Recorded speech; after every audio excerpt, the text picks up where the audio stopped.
Welcome all. Today we will see about diplomatic agents. The role of diplomatic agent.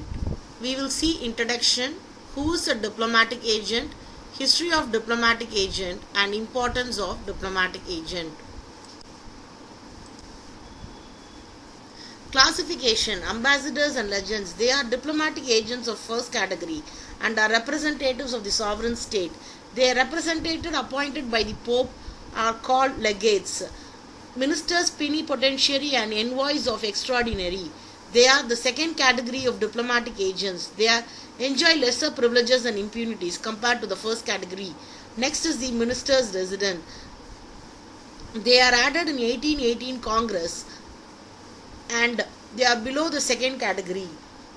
They enjoy lesser privileges than the upper categories. Next is the charge d'affaires. They are diplomatic agents of the last category. They are appointed by the head of the state and they are appointed by the ministers of foreign affairs. So here is a display how the diplomatic agents' identity cards would be.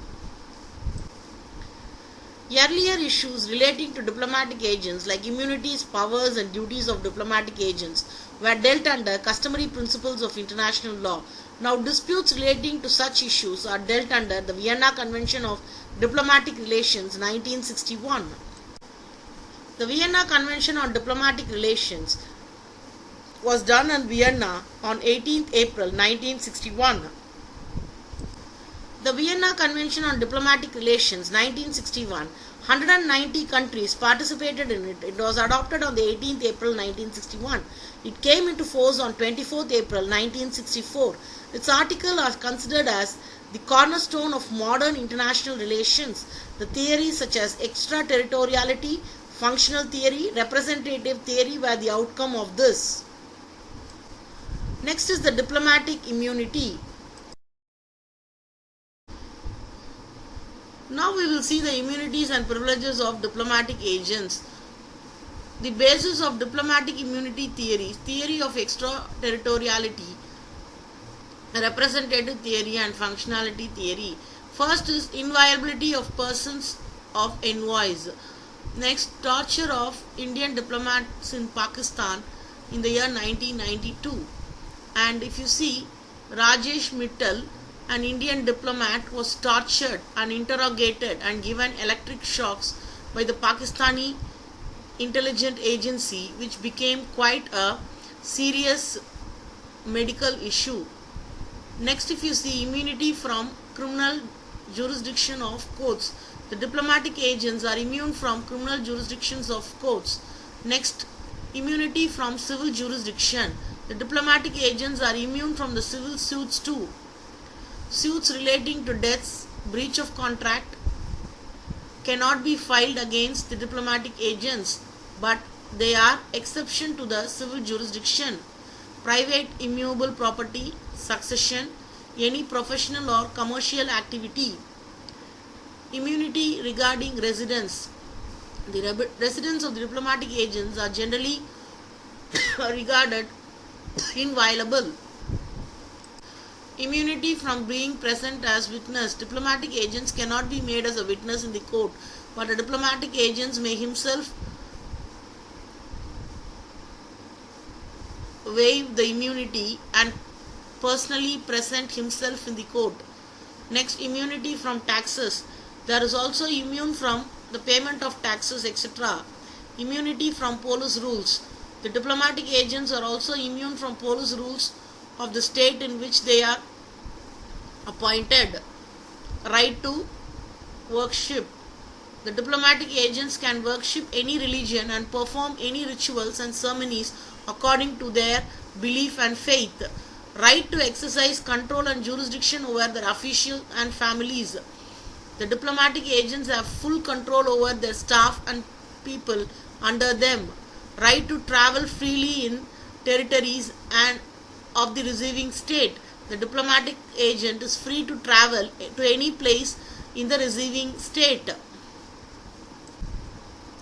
Freedom of communication of official purposes. They are not bound by any obligation as concerned to communication to the official immunity from local and military obligation. The diplomatic agents are also immune from the local or military obligation. This is dealt under Article 35 of the Vienna Convention. Immunity from inspection of personal baggages. The baggages of diplomatic agents are not liable to inspection. Immunity given to the personal baggage which they carry from one place to another during the time of travel. Immunity from social security provision under Article 33 of the Vienna Convention provides that diplomatic agents immune from social security provisions of the receiving state.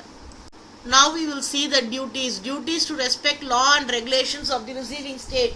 Duty not to interfere in the internal affairs of the state.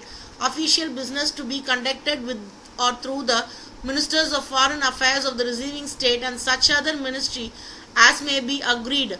Premises of mission not to be used in any matter incompatible with the functions of the mission. Diplomatic agents not to practice for personal profit or any professional or commercial activity. Next is the consuls. Consuls are representatives of their states, but they are not diplomatic agents. Their main function is to look after the commerce and trade interest of their countries. Classification of the consul.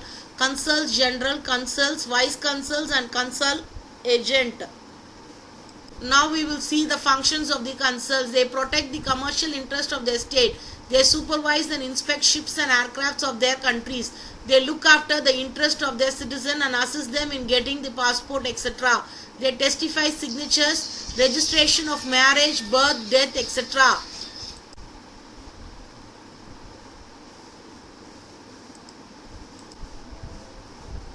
Termination of diplomatic mission. Recall of envoy. At any time, the appointment of the state may recall its envoys. Notification in regards to envoy's function.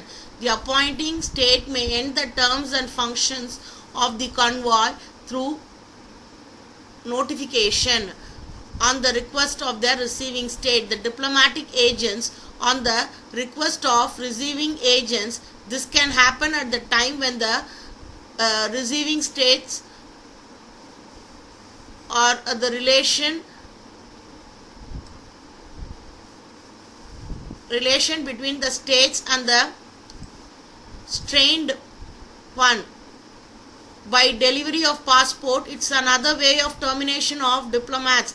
By giving back their passports, the diplomatic agents' work can be terminated. Persona non grata. This is very important. Article 9 and 43 of the convention talks about the persona non grata. It means the undesirable person. End of the object of the mission. The diplomatic agent is sent back if the mission for which he was appointed is over. The expiration of letter of credence. So all these are the modality for termination of diplomatic mission. Refusal to acceptance of diplomatic agent. If the appointment of a particular person as diplomatic agent is considered harmful for the receiving state, if the diplomatic agent has by his declaration conduct done something cynical, if he is a citizen of a receiving state. So this is understanding diplomatic relations. Thank you.